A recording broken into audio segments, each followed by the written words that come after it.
and welcome to the Best Of. On the Best Of, we focus on the best in the area of sports. And today it's our pleasure to welcome Coach Josh Pastner. Thank you, Coach. Coach Pastner is the coach of the Memphis Tigers at the University of Memphis in Memphis, Tennessee. Coach Pastner, we'd like to thank you for joining us on the show, and we're looking forward to finding out some good information that you have to share with our young people. Thank you for having me on the show. This is a busy time of the year, believe it or not, because we're in camp. As you can see, I'm in my camp attire. We got over 100 kids running, so I'm running around back and forth and dealing with our own student athletes, but also dealing with the youngsters. So these are full days in the month of June, and as you know, here in Memphis, Tennessee, it awfully gets hot in this part of the time of the year. And this day happens to be a pretty warm day. Yes, it does. Well, I will say, too, that we are covering our series here on the ABCs of sports for student athletes. Great. And the A really stands for bring your A game. Mm-hmm. The B is for having a plan B, and you're a perfect example of Yep. that. And then the C is career transition. Let's go ahead and start by finding out some things about you. Tell us some things about you, where you grew up, maybe attended college, etc. Yeah, I grew up in Houston, Texas. I was there in Houston, Texas, and what I actually had done, because I knew I wanted to be a Division I basketball coach. I wanted to play in the NBA, but I also recognized that the chances of me playing beyond college was going to be slim to none, which I blamed on my parents due to their athleticism that they genetically gave me. But what I did, believe it or not, my senior year, I wrote a letter, a personal handwritten letter, to every single Division I, Division II, Division III, NAIA Division I, and NAIA Division II schools in America. Over 1,000 personal handwritten letters. Wrote to each head basketball coach of each school and told them that I would like to be able to come walk on. I was a good high school player, but walk on and learn to be a coach with you. But at the same time, I could work the players out, watch film, and I would be a student athlete. And it wouldn't count against the NCAA rules because I'd be a player, not technically a coach. Wow. So one of the few schools to respond to me was the University of Arizona. And I went to the University of Arizona in Tucson, Arizona. And in fact, my freshman year, we won the national championship, which was a tremendous thing to be able to do, be part of. But for the young people out there, I knew what I wanted to do in life. I wanted to be a Division I head men's basketball coach. And I understood that I understood the amount of competition out there, and I felt, what is something that could separate me from my competition? And I understood, being in college, the importance of academics, and that the head coach, really backing that up, not just saying it, but actually walking the walk, walking the talk. And so what I did, my freshman year, I completed 45 hours. Wow. No summer school and no units coming in. Gave me 45 hours, and this was as a student athlete. Then my third and fourth semester, I completed 42 hours, which gave me 87. So in 4 semesters, I had 87 hours completed. You need 120 to graduate. In my 5th semester of college, as a student athlete, I took all 11 classes, 33 hours, and got my bachelor's degree in two and a half years, in 5 semesters. Then my 6th semester of college, I got 18 hours of master's work. 7th semester, I did 15 hours plus my thesis and got my master's done. And then in 8th semester, I did a couple classes of PhD work, but that was that. So pretty much in 7 semesters, I got my bachelor's and master's, and I wanted to make sure that the president of the university, the dean of the university, athletic director, people in the community, in the business community understood that when I was talking about the serious of academics, I could back it up. Wow. You really add the meaning student athlete. Yeah. I mean, that is really awesome. That's very impressive. Well, I appreciate that. But I really feel, and I tell our young men this all the time, and you deal with young people and understand that sometimes they don't always can see down the road. Absolutely. And they make sometimes a short-term decision that's not a right decision because they're not seeing the big picture, what could affect them down the line. And I tell our guys all the time, listen, the air is coming out of the ball eventually. And it's going to happen. And the chances of playing professional basketball is very slim to none. And even if you are one of the very, very elite few that are good enough to play professional basketball and make that type of money, well, you might think in your mind, well, I'll just make a bunch of money and just sit at the home and I don't do anything. No. If you're fortunate, let's just say to even play a decade, Yes. which is 10 years. That means from 23 to 33, you've played 10 years of basketball. I don't care how much money you have to live your life. You just can't sit on the couch and sit at home. You got to pay taxes, you got a family, you got to pay bills, you got you got all kinds of things going on. So you still have got to be educated to know what's going on about life. Yeah. And it's not, you just can't rely everything on the orange ball. You can use the orange ball Absolutely. for your advantage, but you've also got to let it prepare you for life after basketball. Right. Well, you're certainly speaking my language, and that is one of the reasons that Coach RIX Winners exists, because we want the young people to transition from playing the game Yep. to life and to business, to be taxpayers, Right. and to make a difference and to be able to go back. So that's great. Now, we're happy that you're here. Thank you. So tell me how you got to Memphis, Tennessee. Well, I appreciate you saying that, and a very interesting story in how I got to Memphis, Tennessee. And I was at the University of Arizona, so when I got done playing, I stayed on as staff member. I was there for 13 total years in Tucson, Arizona. John Calipari at the time, who was the former coach here, lost 2 assistants to head jobs.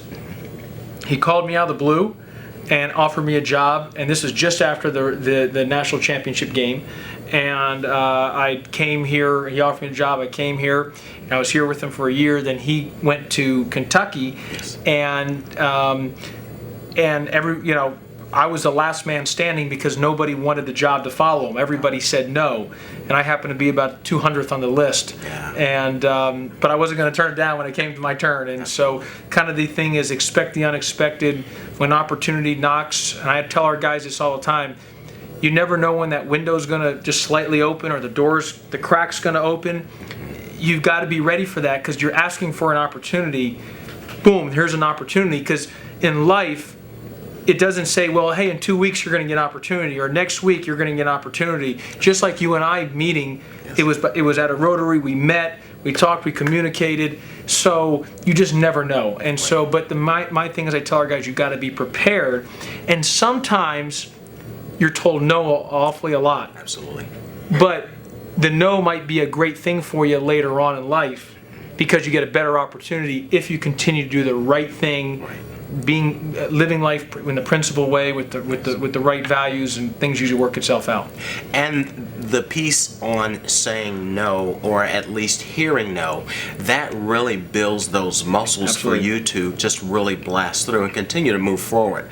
Well, you made reference to the fact that you didn't think that you'd be able to go to the NBA, and you've pleasantly surprised yourself and everybody, but you said, well, my parents, I blamed them. So tell us how you got involved in sports and how you really took on basketball. Well, I've been in sports pretty much my whole life, played a bunch of different sports. I started when I was, when I remember when I was just younger, and in 5th grade, I remember my father had started a team, a little local team, just to spend more time with me. I mean, it was just a little, and it just kind of grew and grew and grew, and I fell in love with the game even more so into it, and then got to coached the different teams in high school and in the prep level, and so I tell parents this all the time, that getting their kids involved in sports is very, very healthy, and forget about trying to have them be a pro. Just having them involved in sports allows them to have discipline, allows them to have team camaraderie, allows them to be active both mentally and physically. It's just healthy for them, and it gives them something to play for bigger than themselves. And I think it's really important to be involved in sports. And I like, and the other thing is what you recognize, and I talk to our guys about this all the time, because the importance of and it happens because a couple of our guys on our team, and it's happened, and I've told them where they've had a child at a very early age, and in college, and I told them the importance, and you can't speak volumes of it enough, of the importance of being a great father figure. Absolutely. And it's so important, and I talk to our guys about that, about, hey guys, because a lot of them don't understand the importance of how to treat women properly, and little things on how you talk, and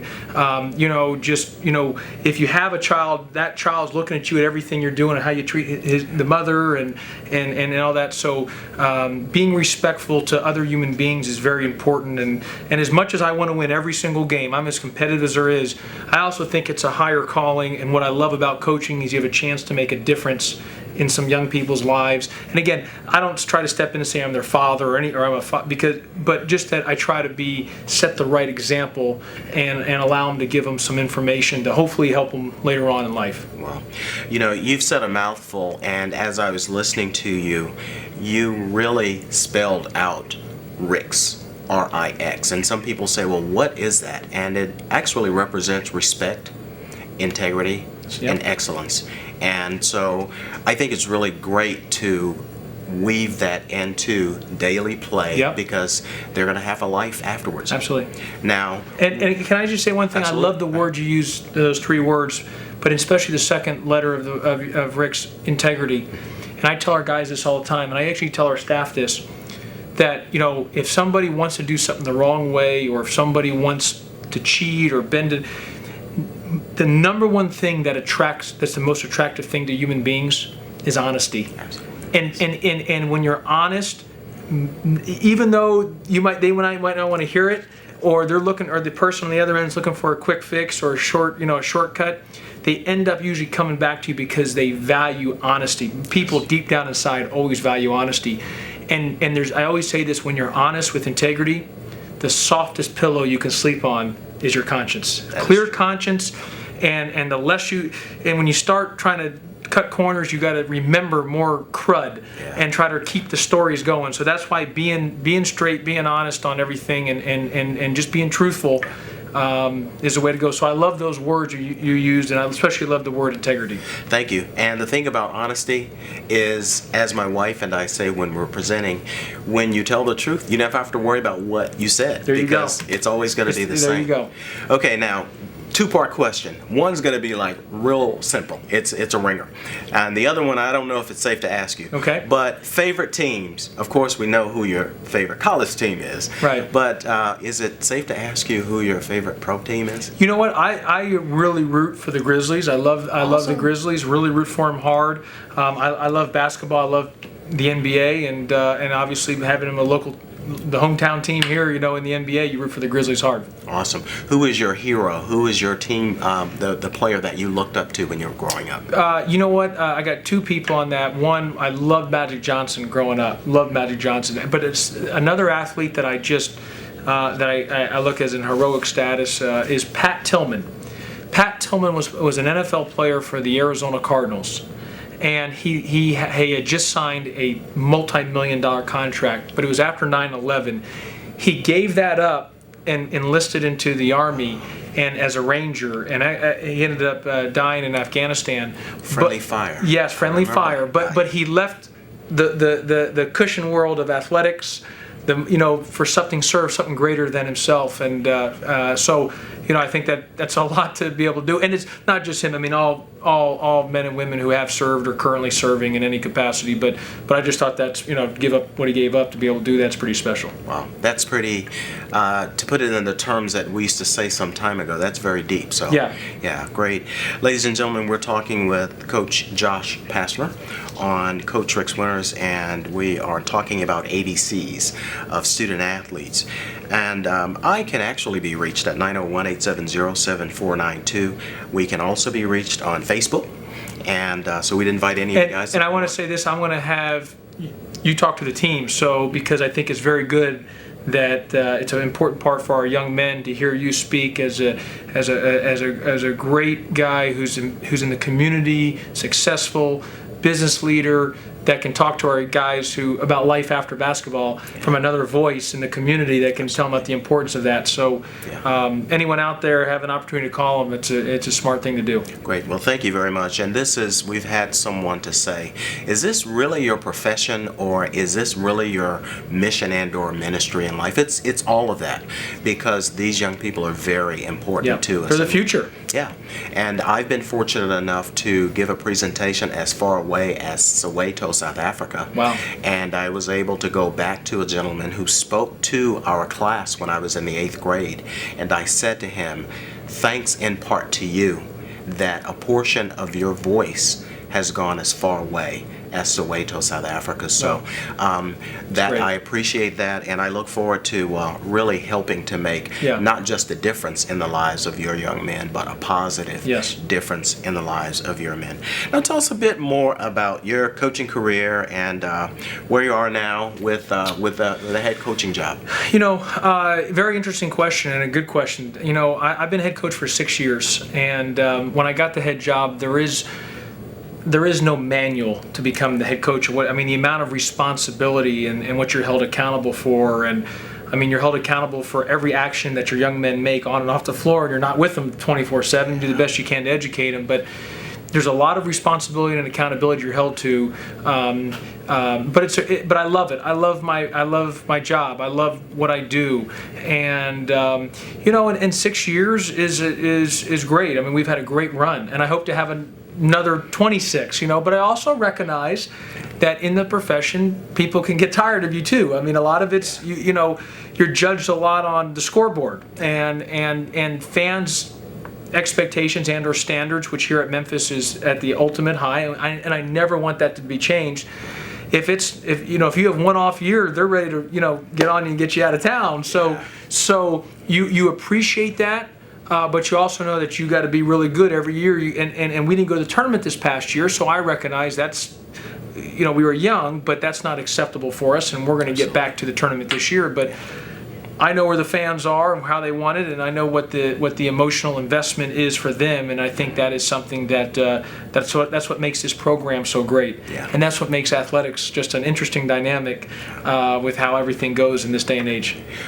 This is something that I think that you'll appreciate. Speaking of the fans, I just saw Chuck, the #1 fan of the University Tigers, and he said, well, will you do me a favor and tell him hello? So you tell Chuck I said hello as well too. Yeah, definitely so. Yeah. So let's talk about attributes, because people think that, okay, just like with a salesperson that really performs well, they think automatically in corporate America they would make a nice sales manager, but it's the people skills that sometimes they lack.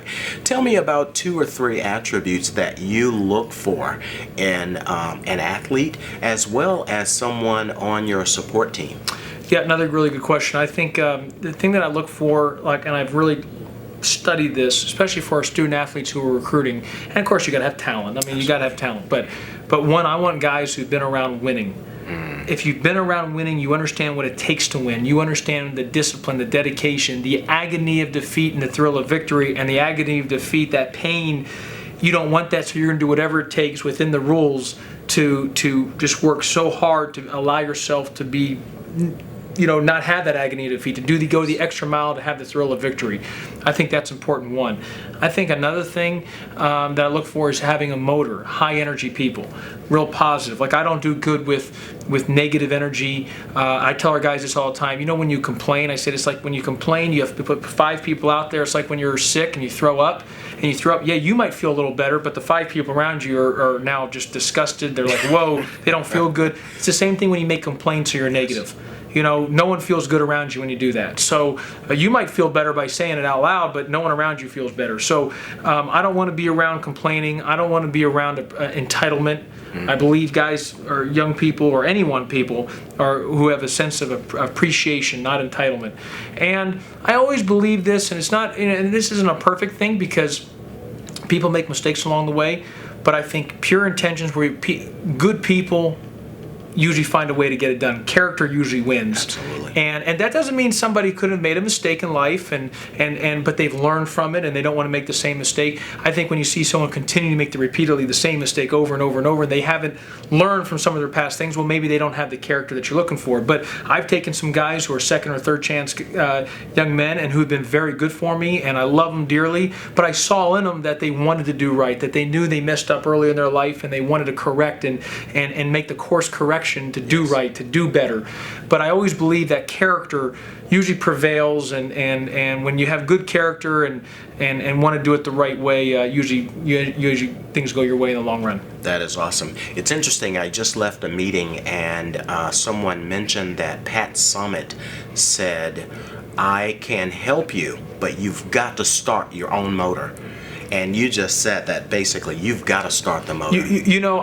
It's like I tell our guys and I tell our student athletes this, and I tell the staff when we're recruiting, if I have to self-motivate you, like to motivate you all the time, it's not going to work. Absolutely. You have to be self-motivated. It's no different if you're going to the ER and you got the shocker and your heart goes flatline, you shock it and it goes back and then it goes flat again. You shock it again, it goes after about the third or fourth time that it just becomes immune. It doesn't work. It's the same thing as motivation. One or two times you can give some great pep talks and all this rah-rah, but after a while that just fades away. It's the individual has to be self-motivated to want to be great at what he wants to do in any part of life. And it's like I tell guys, I can't want to graduate more than you want to graduate. You have to be determined and want it. And if you want it as bad as I want it, then we're going to succeed. If you want it as bad as I want it on the court, we're going to succeed. But if I want it more than you do, not a good combination. That is true. And you'll hear this some more, because as a part of Bring Your A Game, the A's represent attitude, academics, athletics, associates, and anchors. And That's I think awesome. we, for the most part, covered this. And to just drill down, what are some of the traits and what would you advise young people to think about as they transition from college to reality? Because as you said, the chances are, even for the great players, there's only so much room.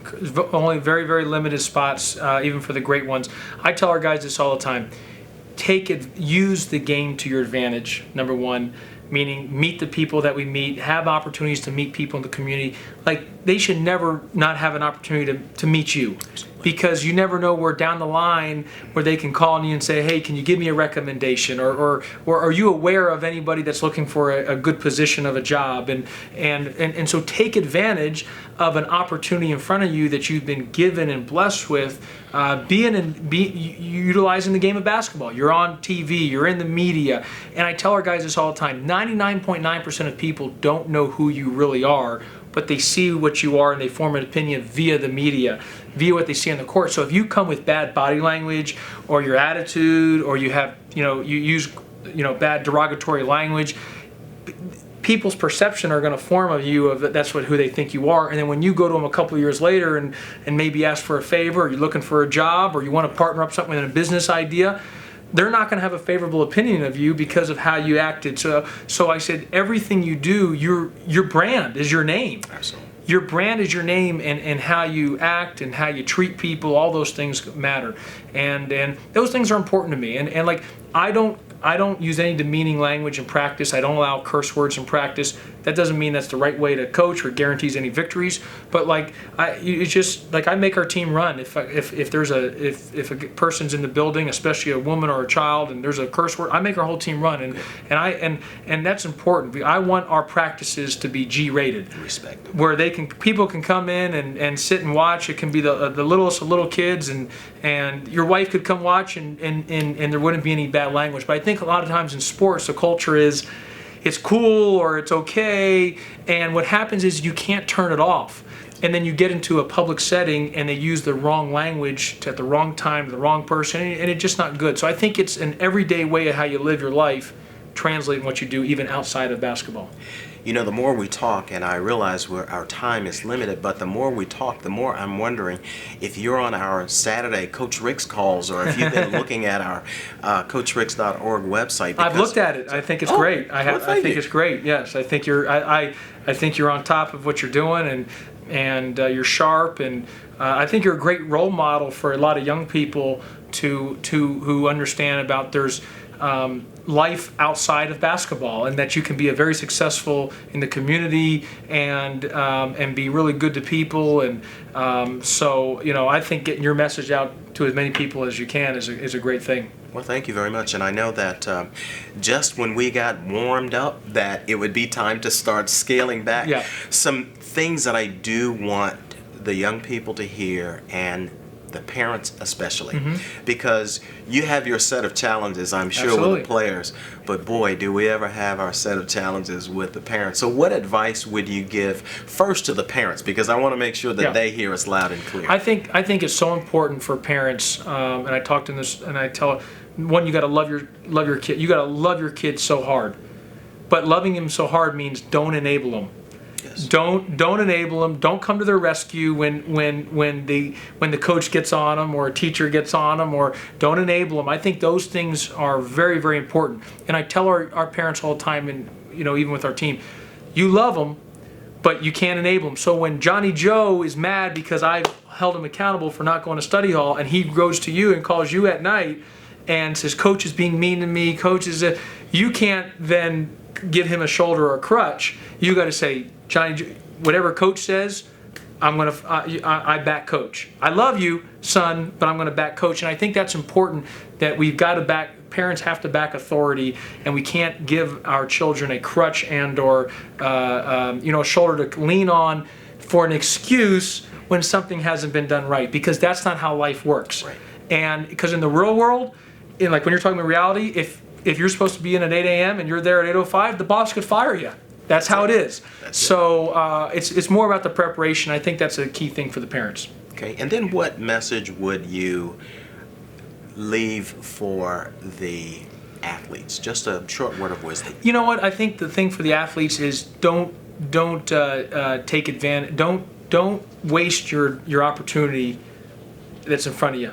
Have an attitude of gratitude. Be very thankful. Take advantage of the opportunities. And don't let an opportunity or a door or a window that's been opened to pass you by. And I've seen it happen many, many times when people are 30 or 35 or 40, they say, I wish, because the pain of discipline is far less than the pain of regret. That is true. Well, thank you very much. That's been great. I will tell you that it's been an honor, indeed a pleasure, and thank you for being flexible. That's another attribute that we just have to have in business. Well, thank you for being flexible as well too, and I appreciate you coming to the office and being able to get here and in the midst of between our camps and everything else. I really appreciate that. Looking forward to it and would love to get an opportunity to talk with the young men. I think it'd be really good, especially when I get our whole team back in the fall. Yes. I think that'd be good. It'd be good for our guys to hear from you. Sounds real good. Ladies and gentlemen, once again, Coach Josh Pastner, the head coach of the Memphis Tigers here at the University of Memphis. Coach would like to once again say we appreciate you for being here. We are going to do everything in our power to keep you here, because Chuck said you got to stay. Yes. And it's been a pleasure. Thank you so much. Appreciate it.